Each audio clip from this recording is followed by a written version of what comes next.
On the day of my wedding, my 14-year-old brother-in-law was very happy and I always considered him as my younger brother and he also used to call me Bobby Yan. A few days after my husband's death, I was afraid to sleep alone, so I started making my brother-in-law sleep with me on the bed. It was winter nights and I felt very strange sleeping with my brother-in-law in the same bed. My brother-in-law was much younger than me and even at the age of 14, he looked like a 21-year-old young boy. After my husband's death, I had managed with great difficulty. But for how long could I live like this? This night I thought of putting my brother-in-law to the test. It was midnight and I shook my brother-in-law and found that he was in deep sleep. But as soon as I touched him, my eyes were wide open because friends, listen to the story completely. It is a very wonderful story and if you have come to my channel for the first time, then subscribe to Aisha Love Story. My husband had left this world and I did not have my mother-in-law, father-in-law and sister-in-law in my house and my husband had no one in this world except his younger brother. My brother-in-law's name is Junaid and he was younger than me and in life I never considered him anything more than a younger brother and my brother-in-law was 14 years old. I always considered him like a child. When I got married, he was very happy on the day of my wedding and used to say that I have found a new friend. But my mother kept telling me that daughter, your brother-in-law is not your son. So keep a distance from him.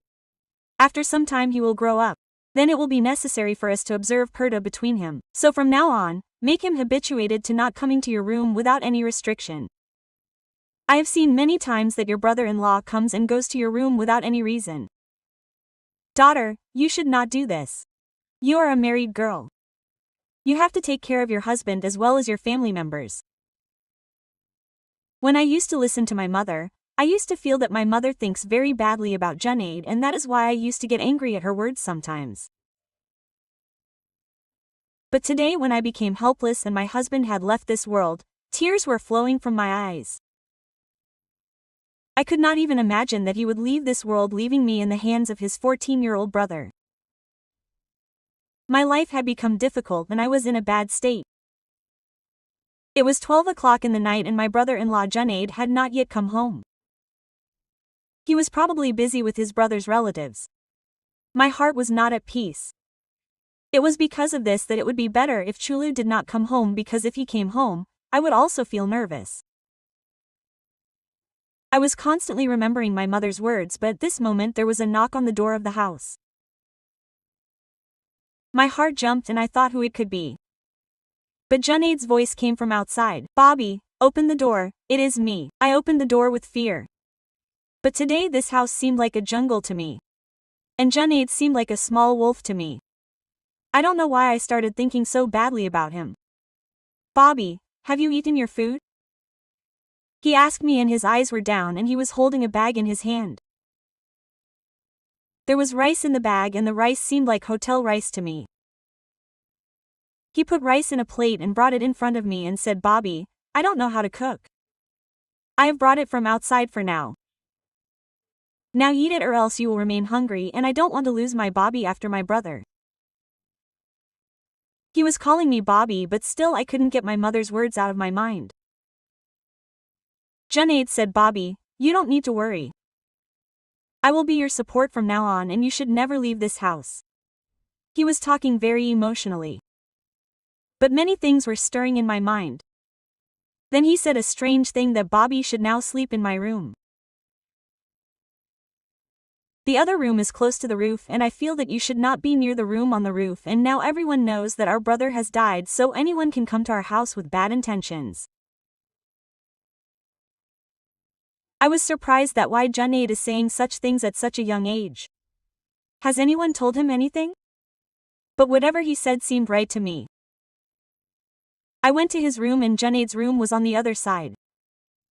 While I and my husband lived in the room close to the roof. I was feeling very strange and today for the first time I had come to someone else's room other than my own. But whatever I saw in my brother-in-law's room left me stunned. As soon as I closed the door of the room, I saw something that blew my senses. Although he looked like a 14-year-old child. But my mother was right. Whatever Junaid was saying, Only a grown-up and young man can do that. My heart boiled after seeing my jewelry in Junaid's room. I had hidden it somewhere under many locks. But how did my brother-in-law get hold of all this? It was a very strange thing. I started thinking in my heart that I will ask him about this in the morning, but at this time I was feeling very sleepy. I locked the door properly and then started preparing to sleep. I don't know why I was feeling very sleepy, although I had not been feeling much sleep for the last 2 days. But today I felt as if my eyes were filled with sleep after eating the rice brought by Junaid. But I did not get a chance to do that. When I opened my eyes it was 10 o'clock in the morning and I was wondering how I felt so sleepy today, although I had not been feeling sleepy at all for 2 days. But today after eating rice my eyes closed as if someone had been given a sleeping pill. I was surprised. This should not have happened, but only one thought was coming in my mind again and again. Have I fainted after eating the rice brought by Junaid? I thought in my heart, but why would Junaid do this? I came out rubbing my eyes and found Junaid making tea in the kitchen and I felt very bad seeing him. Bobby had gone to sleep now. You slept very well, didn't you? He said looking at me with worried eyes. So I said yes, I slept very well today. Junaid said then why don't you sleep, Bobby? I had mixed sleeping pills in the rice and given it to you. I had told my friend that my Bobby doesn't sleep, so he told me, you should mix sleeping pills in her food. This will make her sleep comfortably. I was surprised because I thought how could Junaid do such a cheap act? I said Junaid, how can you even think like this? You wanted to make your Bobby unconscious. So Junaid said no Bobby, I wanted to give her a good sleep and now she is looking quite fresh. Here, have this tea. When he kept the tea in front of me I became suspicious and said have you mixed something in this too? When I asked him while staring at him, Junaid said, Bobby yawn, I had mixed the pills in the tea to sleep and now I will drink this tea myself. Come, let us drink half of it. When he showed me taking a sip from the teacup, I believed his words and thought that maybe he is speaking the truth. So I said okay and forgive me. I become suspicious about you. Whereas I was still angry about how he took out the jewelry from my room when the locks were not even broken. I had not even told Junaid about this jewelry and now I was getting angry at Junaid. But whatever he did, in the end he used such a weapon on it that I was satisfied. I told my maternal family that I want to buy a house by selling this jewelry. So they told me no, there is no need to buy a house. You are now a widow and you will have to come to our house now. But I could not go to their house because I knew that my brothers are slaves of their wives and they will never support their widowed sister. A person cannot depend on them for the whole life. Now this was a good opportunity and I could buy a house by selling my jewelry. My husband had made a lot of jewelry for me in his life. But seeing the intention of my brothers, I refused to give those jewelry. Now I was living on Junaid's support only and I said Junaid, if you want, give me those jewelry. I got disappointed with my parents and their attitude. Junaid went and gave those jewelry to his uncle and after 2 days he found a house for us at a very suitable place and handed over the keys and house papers to Junaid. I was surprised at all this, that how could we get this house so soon in 2 days? Whereas people have to do a lot of work too. There are many household papers and other such things on which a person has to work hard and spend time. When Junaid brought the papers and put them in my hand, I was surprised. He was 14 years old but his thinking was like that of an adult. Then he said something strange. Junaid started saying that Bobby, after we will clean up the whole house, I have to talk to you about something important. And today Junaid's eyes were looking strange. There was something strange in his eyes, seeing which I was not able to understand what he wanted to say to me. At this time I was in a hurry and we had packed all the stuff in the house. Now we were worried about the future. Where would we get our food and ration from? Whereas I had never gone out and done any job in my life. Then why was Junaid saying that he had to talk to me about something important? I don't know what he had to talk to me about. There were many questions in my mind, but for the time being I wanted to remain silent. In the evening I had kept all the stuff at its place, and anyway our stuff was less. We did not have much wealth and property to carry around. After finishing all the work, I cooked a nice meal and was waiting for Junaid because he was a part of this house and I did not want him to go out and eat. I cooked food for him with a lot of effort and exactly the way I used to cook my husband's favorite food earlier, and tolerated all kinds of pampering and tantrums. After cooking a lot of food, I put it on the table and waited for Junaid to come. But today he did not come home and I felt very strange. He should have been home at this time, but it was 10 o'clock in the night. Before his brother died, he used to come home at around 5 o'clock in the evening, and after that he never went out of the house. When we went out to eat ice cream, he would definitely go with us, but he never went out alone. I started waiting for him. It was even 12 o'clock in the night, and at 12 o'clock he knocked on the door. I opened the door angrily and lashed out at him and said, "Where were you? And are you not ashamed? I, your widow Bobby, was waiting for you. I cooked food for you and you started loitering around as soon as your brother left. What is it that you cannot do inside the house? Do you have to go out? You should call your friend over there." Quote, then Junaid said, "Bobby, I cannot do this." And he raised his eyes and looked at me with such anger that I was scared. But I thought in my heart, I can threaten him. And I was talking to him with this thought in mind when he got up and said, "Bobby, stop it. And I don't want to listen to you anymore. And now eat the food you have cooked." Quote. Saying this, he went towards his room. At this time he was getting angry like a 40-year-old man, and I was very sorry that he was angry. There must be some reason behind this. Thinking this, I went to his room and knocked on the door. He opened the door and looking at me with strange eyes said, "Tell me one thing, Bobby, marry me now, otherwise the consequences will be bad, uncle." My eyes were wide open after hearing this and I said, "How can you even think that I will marry you? And where is your Bobby love? You call me Bobby every morning and evening, and what happened now? Who has spoiled your mind?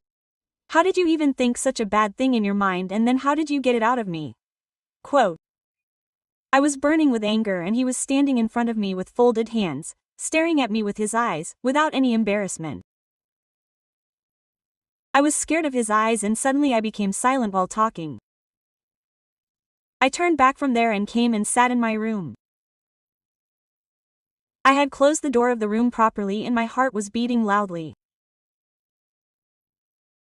I could not even imagine that Junaid would turn out to be like this and would talk to me in such a way, and I had always treated him like my own child. I had not yet given birth to a child, but even then my husband had told me the same thing about Junaid, that you have to always raise him like your own child. He does not have a mother. Now you are everything to him. I was very hurt by those words of Junaid, and I thought that from today onwards I will not talk to Junaid, and this house was in my name and I can live alone in this house. But if Junaid does such a thing again, I will definitely throw him out of the house. This house was built with my husband's money and was in my name. But Junaid did not have the right to live in it. If he cannot give respect to his Bobby, which he should have given. As soon as I woke up in the morning, I started banging the door of Junaid's room loudly, and then I realized that the door of his room was not locked from inside. When I opened the door from outside, the room was empty from inside and there was nothing in the room, and I started thinking in my heart, where did Junaid go? My heart was going crazy with anger and I looked at the outside door and the door was locked from outside. This means that Junaid has imprisoned me in the house. And when I thought in my heart, I started hating him. His age is also 14 years and look at his actions. Thinking this, I decided to go to my maternal home. But then I remembered that I am in it. It is not good to go out of the house again and again. Thinking this, I sat helplessly, and it had been a month since my husband died. Junaid had changed so much in this 1 month. I started thinking in my heart that if God had given me a child, I would not have been dependent on Junaid at this time. I would have spent my life with the support of my child, but now what should I say to him, and I do not even have any relation with him. He left this world, and today I had decided that when Junaid comes, I will tell him clearly that he cannot live in this house. It was around 6 o'clock in the night. That is, the night had not even started yet and there was a loud knock on the door of my house. I thought that it must be Junaid outside. But when I opened the door, there were 3 or 4 men standing in front and these men looked very angry. They had beards on their faces. It seemed as if they were contractors of Islam and what they said to me was not only very surprising but also made me sad. Those people said, "Bibi, do you live alone here?" I said, "Yes, I live alone." Then they said, "I am lying. This woman, her brother-in-law also lives with her here and he must be in the house even now. I don't know what these people think of this locality. They are making the locality dirty and I say that they should be made homeless from here and it is not right for them to live in this locality." I said, "Why Bhai Sahab, what have we done?" He said, "Oh wife, what have you done? You are asking us here. You live alone in this house with your 14-year-old brother-in-law. You know that your husband has died and now you are a widow and go to your parents' house and if you want to live here, then live with decency. Our sisters and daughters also live here. We cannot tolerate such people in the neighborhood."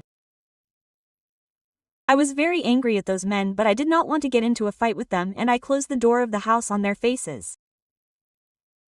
Tears started flowing from my eyes and I was angry at Junaid. All this is his unfinished work. I started packing my things and it had become difficult for me to live here. I knew that Junaid must have spread such things about me.